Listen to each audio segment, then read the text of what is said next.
नोखा थाना क्षेत्र के नोखा बस स्टैंड पर ऑटो चालकों ने सड़क जाम कर बवाल काटा। ऑटो चालकों की मांग है कि नए परिवहन कानून को लेकर के हम लोगों के साथ जबरन किया जा रहा है और सारे दोष ड्राइवर को ही दी जा रही है। हिट एंड रन कानून में बदलाव किए जाने पर ट्रक ड्राइवरों और ऑटो चालकों और बस चालकों द्वारा यहां पर कानून का विरोध किया जा रहा है। ड्राइवरों द्वारा इस विरोध में नोखा बस स्टैंड पर सड़क जाम की गई, जहां पर प्रखंड विकास पदाधिकारी अतुल गुप्ता और सीओ सुमन कुमार भी जाम में फंसे रहे। इसके अलावा कई गण्यमान्य भी व्यक्ति इस जाम में फंसे रहे, जहां पर कि कुछ देर के बाद उन्हें जाम से हटाया गया।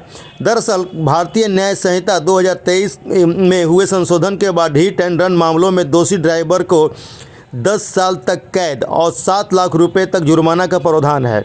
All India motor transport Congress के परिवहन समिति के द्वारा हिट एंड रन को मामले में सरकार द्वारा अचानक पेश किए गए कड़े प्रावधानों को लेकर के चालकों में आक्रोश व्यक्त किया है, जिसको लेकर के मांग है कि इन प्रावधानों को वापस लिया जाए और यह किसी भी तरीके से हित में नहीं बताई जा रही है, जिसको लेकर के इसमें सोचना जरूरी है। इसको लेकर के हिट एंड रन मामलों में अन्य देशों की तर्ज पर सख्त प्रावधान लाने से पहले उनकी तरह बेहतर सड़क और परिवहन व्यवस्था सुनिश्चित करने की भी मांग ट्रक चालकों ने की है।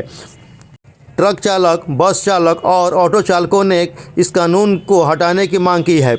पहले था इस कानून में कि हिट एंड रन मामले में आईपीसी धारा के 279 लापरवाही से वाहन चलाने और 30A के तहत लापरवाही के कारण मौत पर जान जोखिम में डालने के तहत केस दर्ज किया जाता है। इसमें 2 साल की सज़ा का प्रावधान था।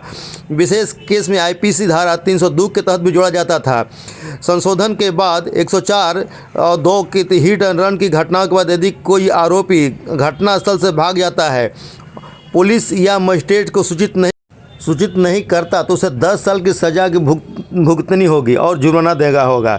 इस कानून के तहत ट्रक चालकों पर और ऑटो चालकों और सभी चालकों पर कड़े प्रावधान को लेकर के विरोध किया जा रहा है, जिसको लेकर के राष्ट्रव्यापी हड़ताल के तहत 3 दिनों में यह बंद करने का आह्वान किया गया था, जहां पर कि मंगलवार को दूसरे दिन भी सड़क जाम करके चालकों द्वारा बवाल काटा गया। इस मौके पर ट्रक चालक, ऑटो चालक और टैक्सी चालकों द्वारा वहां पर विरोध प्रदर्शन किया गया, जहां पर कि नोखा में लगभग 6 घंटे से ज़्यादा समय तक सड़क जाम किया गया, जहां पर कि यात्रियों को काफ़ी परेशानी उठानी पड़ी। आज कोर्ट कचहरी खुलने के बाद कोर्ट जाने वाले और विशेषकर नए शिक्षक जो कि बहाल हुए हैं, उन्हें आने में और ऑफिस कर्मियों को परेशानी उठानी पड़ी।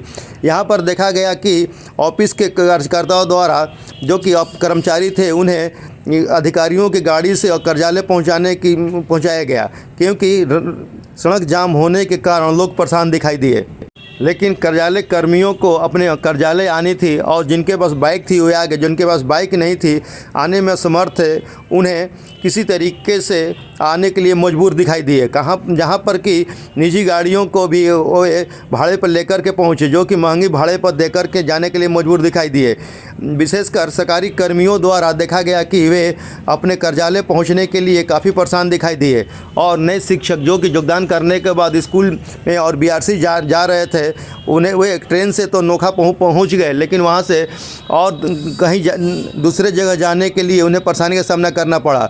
कई शिक्षक जो कि अपने बाइक नहीं चलाते हैं, वे बाइक के दूसरे के मांग के या किसी से लिफ्ट मांग कर जाने का मजबूर दिखाई दिए। हालांकि उपस्थित लोगों ने इन चालकों के प्रति सहानुभूति भी व्यक्त की और कहा कि सरकार का यह कठोर कदम काफ़ी नुकसानदेह है। कई लोगों ने समर्थन किया गया।